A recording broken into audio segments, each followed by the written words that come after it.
Hello' বন্ধু বান্ধৱীসকল, আশা কৰোঁ আপোনালোকে সকলোৱে ভালে আছে। আজিৰ এইটো ভিডিঅ'ত মই আপোনালোকক সকলোকে স্বাগতম জনাইছোঁ। আজিৰ এইটো ভিডিঅ'ৰ জৰিয়তে মই আপোনালোকক দেখুৱাম যে কেনেকৈ আপোনালোকে মোবাইল ফোনৰ জৰিয়তে PRCৰ কাৰণে অনলাইন আবেদন কৰিব, কি ডকুমেণ্টছ লাগিব, কিমান টকা ফিজ দিব লাগিব, ক'ত আপুনি এইটো আবেদন কৰিব, কোনটো অফিচত কৰিব লাগিব, কেনেকৈ ৰেজিষ্ট্ৰেশ্যন কৰিব, এই গোটেইখিনি তথ্য আজি এইটো ভিডিঅ'ৰ জৰিয়তে মই আপোনালোকে ষ্টেপ বাই ষ্টেপ দেখাই দিম। আপোনালোকে ভিডিঅ'টো স্কিপ নকৰাকৈ সম্পূৰ্ণটো চাব।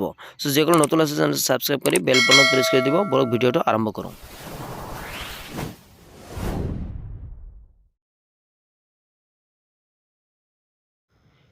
অনলাইনত আপোনালোকে মোবাইলত গুগল সাৰ্চ ইঞ্জিন আপোনালোকে RTPS সাৰ্চ কৰি দিয়ে ওপৰত যেটো অপশ্যন আহিব হোম সাৰ্কেল এইটোত ক্লিক কৰি দিব। ক্লিক কৰাৰ পিছত আপোনালোকে এইটো ৱেবছাইটত ডাইৰেক্ট খুলি যাব। এইটো ৱেবছাইট লিংক মই আপোনাক ডেসক্ৰিপশ্যনত দিম, তাৰ পৰা আহিব। এই যে সাৰ্চ অপশ্যন আছে ইয়াত ক্লিক কৰি আপুনি PRC সাৰ্চ কৰি দিব। PRC সাৰ্চ কৰাৰ পিছত আপোনালোকৰ সন্মুখত এনেকুৱাকৈ শ্ব' হ'ব। ইয়াত চাওক service and permanent residential certificate in rural areas. ইয়াত আপোনালোকে প্ৰচিডত ক্লিক কৰাৰ পিছত ইয়াত এপ্লাই ৰেজিষ্টাৰ অপশ্যন হ'ব। যদি আগতে ৰেজিষ্ট্ৰেশ্যন কৰা আছে তেন্তে ইয়াত এপ্লাইত কৰিব, আৰু যদি নতুন হৈ আছে তেন্তে ৰেজিষ্টাৰ অপশ্যনত ক্লিক কৰিব। ক্লিক কৰাৰ পিছত আপোনালোকৰ সন্মুখত এনেকুৱাকৈ ৰেজিষ্ট্ৰেশ্যন ফৰ্ম খুলিব। ইয়াত আপোনাৰ নাম, ইমেইল ID আৰু মোবাইল নম্বৰ দিয়াৰ পিছত আপুনি এখন পাছৱৰ্ড ক্ৰিয়েট কৰিব লাগিব, ষ্ট্ৰং পাছৱৰ্ড ইয়াত দিয়া আছে। মই আপোনালোকক স্ক্ৰীনত দেখুৱাই দিয়াৰ দৰে ডেম'টো দেখুৱাই দিম। তাৰপিছত ষ্টেট চিলেক্ট কৰিব, কেপচা দি সাবমিটত ক্লিক কৰি দিব। সাবমিটত ক্লিক কৰাৰ পিছত আপোনাৰ আইডিটো জেনেৰেট হৈ গ'ল। তাৰপিছত আপোনালোকে চিম্পলি আকৌ বেক যাব। বেকত গৈ পেলাই আপোনালোকে ইয়াত এপ্লাই নাওত ক্লিক কৰিব। এপ্লাইত ক্লিক কৰাৰ পিছত আপোনাৰ যিখন লগইন ID ইমেইল ID দিছিলে তাত এইটো ইমেইল ID ইয়াত ইউজাৰ ID লগইন ID দিব। ইমেইল IDটো দিয়াৰ পিছত আপুনি পাছৱৰ্ড যিখন দিছিল পাছৱৰ্ডটো দি দিয়াৰ পিছত, বা যদি পাছৱৰ্ড পাহৰি গৈছে তেন্তে আপুনি গেট OTPত ক্লিক কৰি OTPৰ জৰিয়তে কৰিব পাৰিব। তাৰপিছত কেপচা দি চিম্পলি লগইনত ক্লিক কৰি দিব। লগইনত ক্লিক কৰাৰ পিছত আপোনাৰ সন্মুখত এনেকৈ শ্ব' হ'ব ফৰ্মটো পাৰ্মানেণ্ট ৰেচিডেণ্ট চাৰ্টিফিকেট। ইয়াত চাওক ডকুমেণ্টছ দি আছে, কি ডকুমেণ্টছ লাগিব। ল্যান্ড খাজনা, land documents, certified copy of council Electral, তাৰপিছত মাইনৰ হ'লে বাৰ্থ চাৰ্টিফিকেট লাগিব, পাছপোৰ্ট সাইজ ফটো লাগিব, হাউচ টেক্স নো অবজেকশ্যন চাৰ্টিফিকেট গাঁওবুঢ়া এইবিলাক দিব লাগিব। আৰু আপোনাৰ tribal citizen in urban areas, rural areas সকলোবিলাক দি আছে। ইয়াত আপোনালোকে ষ্টেপ বাই ষ্টেপ কৰি চাব। ইয়াত চাওক যিখন আৰ্বানত নগৰ অঞ্চল তেওঁলোক খাজনা ৰচিদ, ল্যান্ড ডকুমেণ্টছ, কাউন্সিল ৰোল দিব লাগিব, তাৰপিছত বাৰ্থ চাৰ্টিফিকেট ফটো আৰু হোল্ডিং চাৰ্টিফিকেট বা হোল্ডিং টেক্স দিব লাগিব। তাৰপিছত স্ক্ৰল ডাউন কৰি আপোনালোকে দেখা পাব ইয়াত যিহেতু non tribal citizen in rural areas, গাঁৱৰ যিসকল নন ট্ৰাইবেল আছে, অন্য মানুহ আছে, তেওঁলোকে ল্যান্ড ডকুমেণ্টছ দিব লাগিব, পাট্টা নম্বৰ দিব লাগিব। ইয়াত ল্যান্ড খাজনা আপ টু ডেট ৰিচিপ্ট দিব লাগিব। PRC পেৰেণ্টছ যদি হয় তেওঁ নো অবজেকশ্যন গাঁওবুঢ়াৰ পৰা দিব লাগিব। Certificate Electral council, birth certificate আৰু ফটো দিব লাগিব।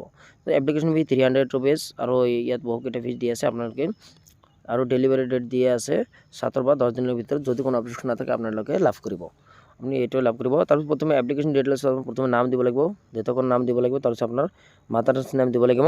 ষ্টাৰ মাৰ্ক দিয়াবিলাক আপোনালোকে মেণ্ডেটৰী হয়, ফিল কৰিব লাগিব। মোবাইল নম্বৰ এটা দি দিব, দিয়াৰ পিছত ইমেইল নম্বৰ দিব, লিংক চিলেক্ট কৰিব। তাৰপিছত ফটো আপোনালোকে আপলোড কৰিব। ফটোটো 20 KB পৰা 1024 KB ভিতৰত হ'ব লাগিব।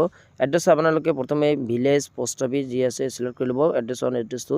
তাৰপিছত ইয়াত ডিষ্ট্ৰিক্টটো আপোনালোকে ইয়াৰ পৰা চেঞ্জ কৰিব নোৱাৰে। তাৰপিছত আপোনাৰ মণ্ডল চাৰ্কেলটো চিলেক্ট কৰিব। কৰাৰ পিছত গাঁৱটো আপুনি চিলেক্ট কৰিব, পোষ্ট অফিচ, ডাকঘৰ, থানা যি আছে, জিপ কোড, পিন কোড দিব লাগিব। দিয়াৰ পিছত ৰুৰেল আৰ্বান যি চিলেক্ট কৰাৰ পিছত আপুনি পাৰ্মানেণ্ট এড্ৰেছত যদি একে হয় ক্লিক কৰি দিব, নহ'লে টাইপ কৰিব। কৰাৰ পিছত চাওক আপুনি উপজাতি সম্প্ৰদায়ৰ অন্তৰ্গত হয় নে নহয় ইয়াত ক্লিক কৰিব। তাৰপিছত সম্প্ৰদায় যদি কি সম্প্ৰদায় আপোনাৰ সেইটো দিব লাগিব। দিয়াৰ পিছত মণ্ডল চিলেক্ট কৰিব লাগিব, মানে আপোনাৰ চাৰ্কেলটো চিলেক্ট কৰিব লাগিব। জন্মৰ তাৰিখ আপোনাৰ দিব লাগিব, জন্মস্থান দিয়াৰ পিছত স্থান, বছৰ, আপুনি কিমান বছৰৰ পৰা সেইটো স্থানত আছে তাত ইয়াত চিলেক্ট কৰিব লাগিব। কৰাৰ পিছত সকলোৱে ফৰ্ম ফিল আপ কৰাৰ পিছত আপোনালোকে চিম্পলি কেপচাটো দি পেলাই কেপচাটো ফিল কৰিব। ইয়াত যি কেপচা দি আছে, দিয়াৰ পিছত আপুনি ইয়াত ড্ৰাফ্ট বা সাবমিটত ক্লিক কৰিব। আপুনি চিম্পলি সাবমিট, যদি সকলোবিলাক ঠিকে থাকে তেন্তে সাবমিটত ক্লিক কৰিব, আৰু যদি পিছত কৰিব বিচাৰে তেন্তে ড্ৰাফ্ট কৰি ৰাখিবও পাৰে। সাবমিটত ক্লিক কৰাৰ পিছত আপোনালোকৰ সন্মুখত এনেকুৱাকৈ সকলোবিলাক ডিটেইলছ শ্ব' কৰিব। তাৰপিছত আপোনালোকে এটাচ এনেক্সাৰ যদি আছে এইটো আপোনালোকে ক্লিক কৰিব।